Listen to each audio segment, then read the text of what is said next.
Hey friends, it's Jessica from Three Rivers Homestead, and I have a video for you this week all about harvesting food here on the homestead. First thing I'm going to do is take you on a kind of a tour of the garden. I spent a morning this week kind of getting some things harvested and thought I'd take you along for that. And then later on in the week, we needed to process the chickens, the meat birds, our first batch meat birds for this year that has been on the homestead. And so I know that for some people that's sort of a sensitive topic, butchering poultry. And so if you prefer to avoid that portion of the video, I'm going to link right here the part of the video, the timestamp of where that will begin, so that you just know that at that point you won't watch it any further if that's something that you don't want to see. Otherwise, the first portion of this video will be kind of a garden tour and show you a little bit of a tiny harvest that we did this week. But before I take you on a garden tour, I just want to talk a little bit about gardening as a busy mother. I was hesitant to do a garden tour this week, and it reminds me of when, you know, your house is messy and you're embarrassed to have people over, and you know, you don't want people to see the clutter of normal everyday life, so you start kind of rushing around to hide all of that before someone comes over. But when you do that, you're hiding real life. And I want to be authentic and honest with you in this video and show you the realities of gardening or homesteading as a large family. As you guys know, we have 7 children. We have a homestead here that we're trying to manage. I also homeschool my 7 children, and I do it year-round, even during gardening season. And then on top of that, you know, there's housework that needs done, there's laundry, and there are things outside of our control that happen. Like, for example, this past week I lost my grandmother, and that, you know, occupied a lot of our thought space, our emotional space, and kept us out of the house and out of the garden for a lot of the week. And so there was maybe an entire week where I didn't set foot in the garden. I did some watering in the morning and evening as needed, and praise the Lord, it rained several days that saved me from having to do that work. But I didn't get in the garden to weed. I didn't get in the garden to harvest things. It became a mess. And in general, this time of year, my garden becomes quite a mess. And I guess I want to show you that that is normal. So, as I told you, I was hesitant to do a little garden tour because I'm kind of ashamed of the weeds, in the same way I'm ashamed of the messes that naturally happen in my house. But also, I want to encourage you that this is the reality of gardening. You know, it's easy to look at these perfect gardens that are on social media and on YouTube, in the same way that it's easy to look at these perfect homes where everything is immaculate and put in its place and it looks like something out of a magazine. But you and I know that that isn't often realistic. That isn't a realistic expectation for a busy mother who has many other things that she has to do.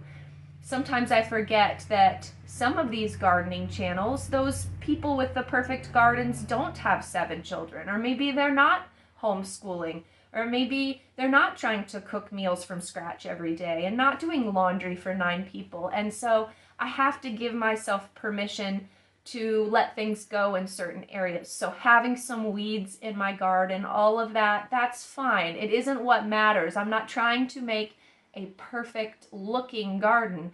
I just want a garden that's productive for my family and that brings me joy.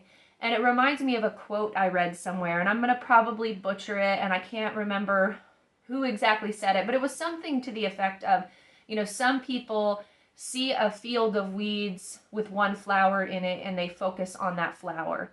And some people see a field of flowers with one weed in it and they focus on that weed. And I tend to be the person that focuses on the flowers. So even if my garden is messy and looks like a jungle, I can often find the beauty in the areas that look beautiful to me, the flowers that are growing amid the weeds, and, you know, the harvests that are still happening despite the neglect. So that's how I wanted to preface this garden tour with you before I take you through. I just want you to know that this is real life, and if your garden looks imperfect, or if your home looks imperfect, I want you to know that you're not alone. Not everyone lives this perfect Instagram, perfect YouTube life. where everything looks like it happens easily and naturally and perfectly. I'm a real person like you, and I guess we need to learn to do the best we can, and that's got to be good enough. So, with that said, once again, I'm going to take you through the garden, and then we're done with the gardening. I will go ahead and show you some of our chicken processing for this first batch of meat birds. Hopefully you enjoy it. All right. So we went 3 weeks without any rain here in Northwest Ohio, and finally this past week we had a few days of rain, and the garden is loving the rain. So in this bed, you can see we've got lots of chard and lettuce that has bolted, but I wanted to show you, this is called purslane. It's a weed that grows that is actually edible and extremely nutritious.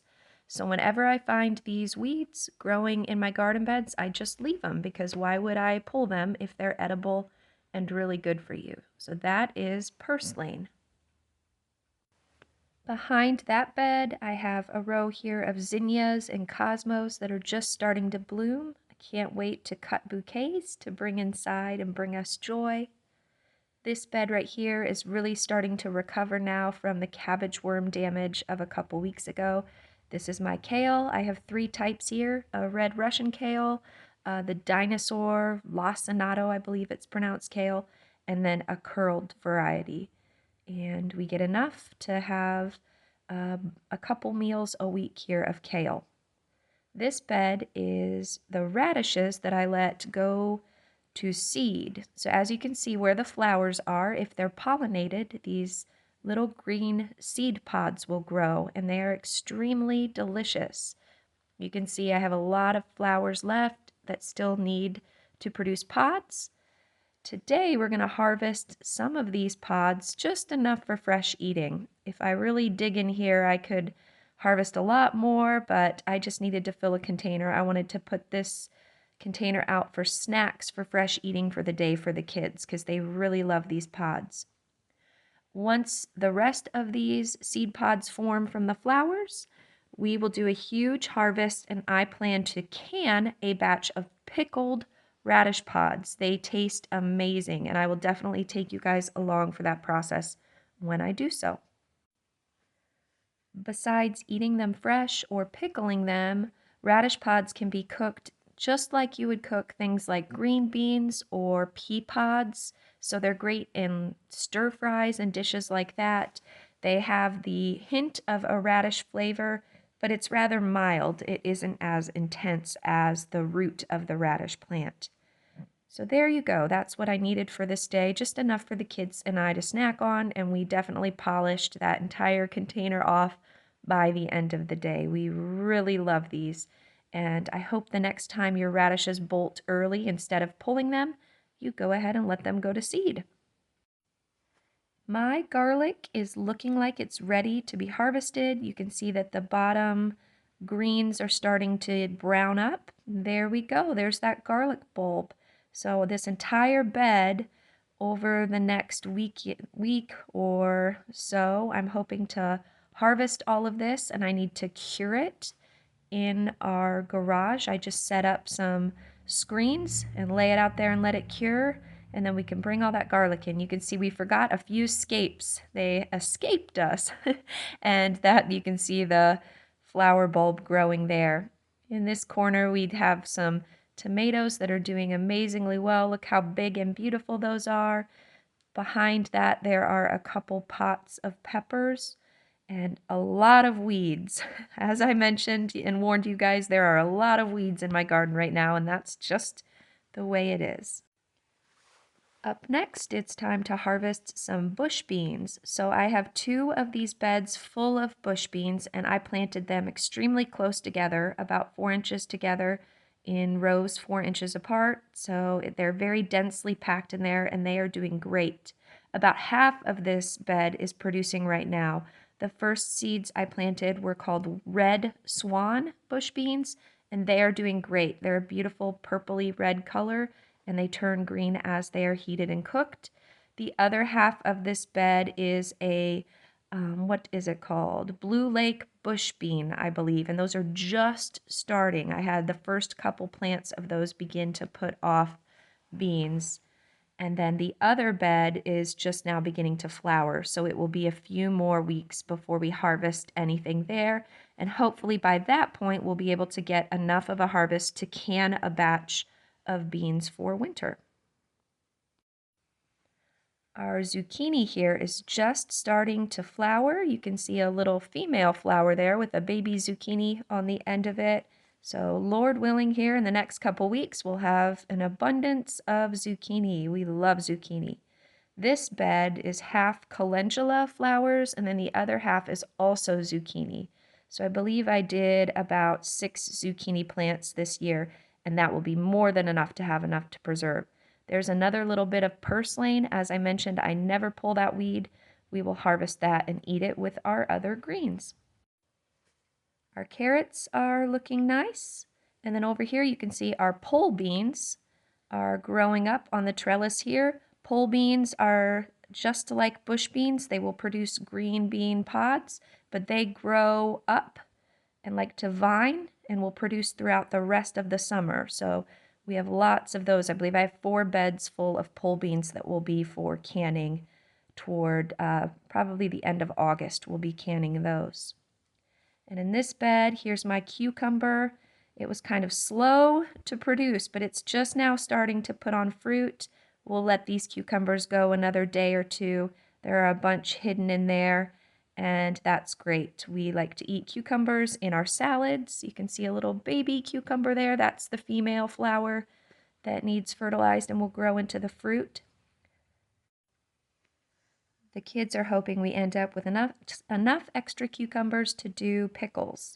Here is some lettuce that I let go to seed. It bolted to seed, and we're going to save those seeds for this fall when I do my next planting of lettuce. Over here is just some of my celery. I believe this is just 4 celery plants. I have another bed that has about 12 more celery plants in it, but you can see it's just starting to grow, and we're looking forward to being able to harvest that here soon. You can actually do multiple harvests of celery throughout the growing season. Here's a bed of okra that is doing lovely. Okra is one of our favorite crops. It grows abundantly and produces a lot for us to preserve for winter. Every time I'm out in the garden and I see a tomato sucker that needs pruned, I go ahead and prune it. It's kind of satisfying. But you can see these tomato plants that are in the beds are doing lovely. We have tomato plants, about 70 plants throughout the garden in various places, and they're all at different stages of development. The ones in the beds and buckets are doing great. The ones in the ground are not as quickly, as growing as quickly. Here's my loofah sponges. You can see they're putting on flowers finally, and they will vine all along my fence line here and be gorgeous. You can see there's a little female flower there with a tiny baby loofah. It just needs pollinated, and then that loofah will grow. I did 3 loofah gourd plants this year, and that should be enough loofah gourds to get us through the next year and have seeds for next growing season. You can see in this bed, I had half of it with a row of okra. The other half was tomato plants, and I just didn't get to trellising my tomato plants, so they are spilling over into the rows and all over on top of the okra. And you know what? I'm just going to let it go because at this point it's going to be a huge hassle to disturb the plants. We have tomato plants all along the back in pots. They're also doing great, so it's a jungle in here. The winter squash is also just starting to flower. I don't see any female flowers, no fruit. They're just males right now, and those are edible. You can actually eat these first blooms that come off of your squash plants. They are fried up and very delicious. Right now what I'm doing here is checking for squash bug eggs. The squash bug is my nemesis. It destroys so many of my squash plants every year, so I have to just stay diligent and every night try to come out here and look for the eggs. And if I can catch them before they hatch, then I have much better results. And then I'll also spray these with neem oil if I see any bugs, and that will help kill them. Another of my loofah gourd plants over here along this fence line. And then down here, amidst the weeds, are my beautiful flowers. As I mentioned, I just focus on the flowers, not the weeds, and they bring me joy. I love the pops of color amidst the basil and other herbs. And in my buckets, in between each flower tower, I'm growing peppers of various kinds. Look at this beautiful bell pepper. It's doing wonderfully. I believe this was a yellow monster pepper from Baker Creek. If I would have let it grow longer, it would have turned probably a yellowish color, but I decided to go ahead and pick it as a green pepper to eat this week. I planted approximately 50 pepper plants in buckets and in beds this year. Here's some banana peppers. They are really prolific. We grow enough banana peppers usually to pickle for pizza toppings, and that will get us through the whole year. Got some more over here. These look like some more bell peppers, all various kinds. We also planted Tabasco peppers. We did jalapenos. We did some cayennes. And I believe that was it this year. Just a couple different types of bell peppers. Just beautiful flowers. Here's a squash plant I stuck in an empty bucket. Also checking for squash eggs. You have to be diligent because if they hatch, your squash plant will end up dead and destroyed. There's no going back once you have an infestation. It's another exciting time of year. The blackberries are just starting to ripen. We have several blackberry bushes. Half of them were destroyed last winter by bunnies who decided to chew up the base of them and kill the blackberry canes. But what we do have left will be frozen. My kids don't prefer the taste of blackberries raw, but if I freeze them and then sweeten them in things like cobblers and pies throughout the year or make jam with them, the children really enjoy that. So that's what will happen with most of our blackberries. So it's just a really exciting time in the garden. The next couple weeks, we're just going to be harvesting baskets full of stuff, and I'm really looking forward to it. And it's been a long time coming. I'm ready for the payoff for all this work. We have lots of herbs that have really taken off in the last few weeks. You can see we have lots of parsley here. We will let that grow a little bit longer, and then that will be freeze-dried and saved for the winter. Here's my tomato jungle in the ground. This is the area that is full of weeds that needs weeded, but you know what? It's still producing little tomatoes. We're getting the first of our cherry tomatoes, and I like to snack on these while I'm in the garden. My cilantro has gone to seed. This smells amazing, you guys. The seeds of the cilantro plant are what is sold as coriander seed in the spice area at the grocery store. And so we will harvest those and add them to the spice cabinet. Most of my lettuce here has bolted and we're saving it for seed, but there are a couple here head lettuces that are still going strong that will be harvested for salads here in the next week. Another little cherry tomato I found. Pretty soon we'll be getting a lot of them, handfuls of them. For now I just get one here and there as a little treat. Beautiful onion flowers. They look like fireworks to me. I love them. Just so much beauty out here in the garden. Despite the neglect, it's just still a beautiful place to be. It's that time of year where the pest load is really picking up. We're finding Japanese beetles, squash bugs, the hornworms will descend on us here soon, and we just have to be diligent and not let them destroy all of our hard work. So here is what we harvested today. I have a wet skirt from running around. It was sprinkling on me while I was out here, and I got lots of kale and greens, those green beans and radish pods, pepper and garlic, just a little harvest. And when I came in, Gracie was awake and making a breakfast of pancakes. What a blessing to come in and find my girl handling breakfast for me while I was working out in the garden. Oh, and Levi is awake and wants a little hug. What a great way to start the day. I'm feeling refreshed after being in the garden. And then I think I'm going to add to the pancakes and chop up some of this beautiful kale and chard that I harvested, and we will add it to eggs and have that with our pancakes. So, all right, now that the garden tour is over, let's move on to our chicken processing day. So the night before our butchering day, we get all the equipment out and we bleach everything out because it can get pretty dirty in storage. And then the next morning, we will start setting everything up and getting it exactly where we want. Sometimes we'll set up a tent if it's going to be rainy. On this day, we're just setting up in the shade, making sure the knives are sharp, making sure we have everything we need.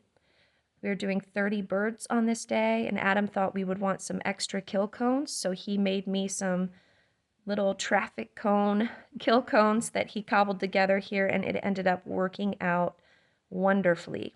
We stick buckets underneath each cone, and then after we remove the heads of the birds, we can catch all of the blood so that nothing is wasted. That blood will be used as fertilizer in our garden. If that sounds weird, lots of people put blood meal in their garden because it's so nutritious. It's really no different using the liquid blood. So here's a more traditional kill cone. We just have one of those and we put it here on a tree. And as you can see, we catch the blood right underneath it.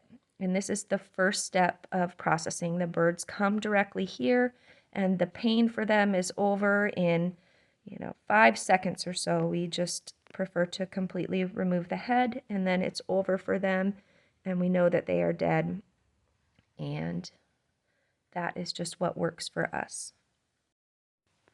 We always try to keep a trash bag close by in case there's any waste that we need to throw away, but we had 0 waste today. I'll explain to you what we're doing with the other parts. The next step after the birds are dead, they come over here to this propane scalder. This keeps the water in here at a temperature ideally between 150 and 170 degrees. That's the temperature that will loosen the feathers well without burning the bird. We still have to come up to temperature here. It's still working on bringing it up. But all it takes is about 20 seconds in the scalder. That'll loosen the feathers. Then we have our hose right here, and this is our yard bird plucker. We put the scalded bird directly in here. We turn it on, and this will kind of grab the little thing sticking out on the side, kind of grab the feathers. You can attach a hose there, or you can just spray directly into the top, which is what we do. And about 25 seconds in here, and all of the feathers are removed. The feathers will end up falling out. There's a hole in the bottom underneath where the feathers just kind of fall out, and none of those are wasted either. We collect them from under here, and we take them back to our compost pile, and those will also feed our garden in the coming years. So once the feathers are removed, we come over here to our processing table. We have many cutting boards here. We keep areas to put any waste that we're going to collect for animal food. And then we have our knives over here. This is a knife set that was Adam's for deer hunting, and I kind of took it from him and made it my chicken butchering set. I don't think he was very happy with me, but it works great. My favorite knives to use out of this bunch are the cleaver here, and then this knife right here is great for eviscerating, getting all of the guts and things out of the inside of the chicken. So once we take all of the guts out and everything, there are coolers back there with ice in them that we keep the birds in kind of an ice bath until we're ready to part them out and preserve them, however we plan to do that.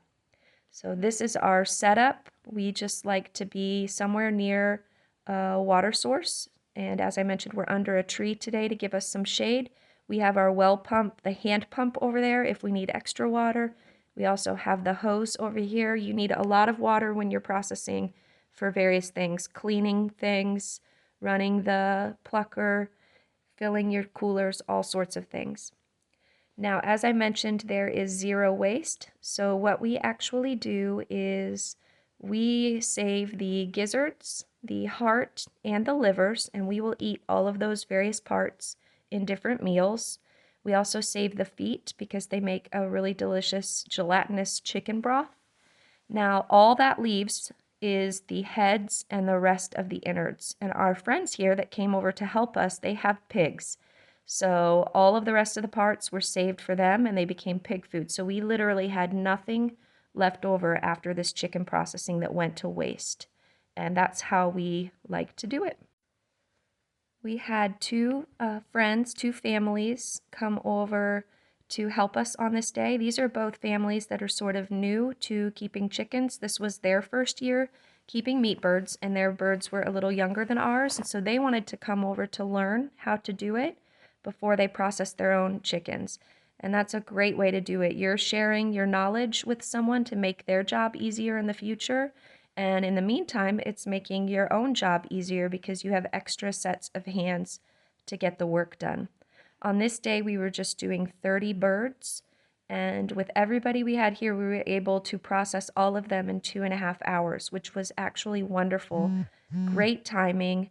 And especially considering the fact that several of these people had never done this with a chicken before. And so the more you do, the faster you get. But we were very happy to be done in 2.5 hours on this day. So while we do have a lot of this really helpful equipment now, like pluckers and scalders and all of that, kill cones, the first 2 years we did meat birds, we didn't have any of that. We weren't sure it was worth the investment of the equipment because it can be quite expensive. And so we just did it the first couple years.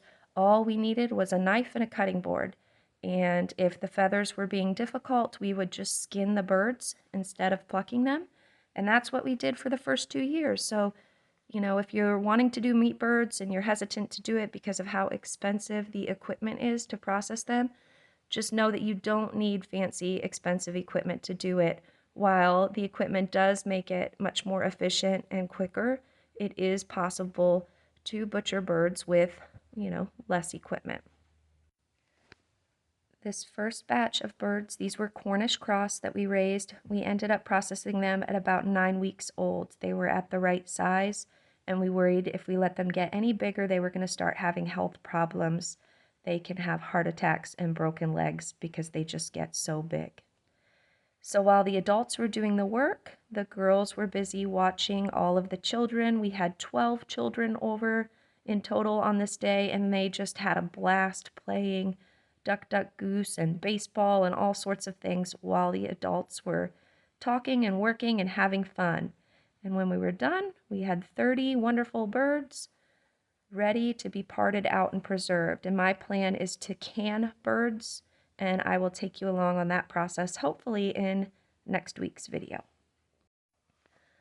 Community is just so important, and we couldn't have had as wonderful of a day without our friends coming over to help. So I just encourage you to find community where you are. Homesteading is all about being community sufficient. It's not about being self-sufficient. So find like-minded friends and help one another on these really busy days. All right, guys, that's it for this week. I look forward to putting out another video next week. I hope you guys have a great week, and until then, goodbye.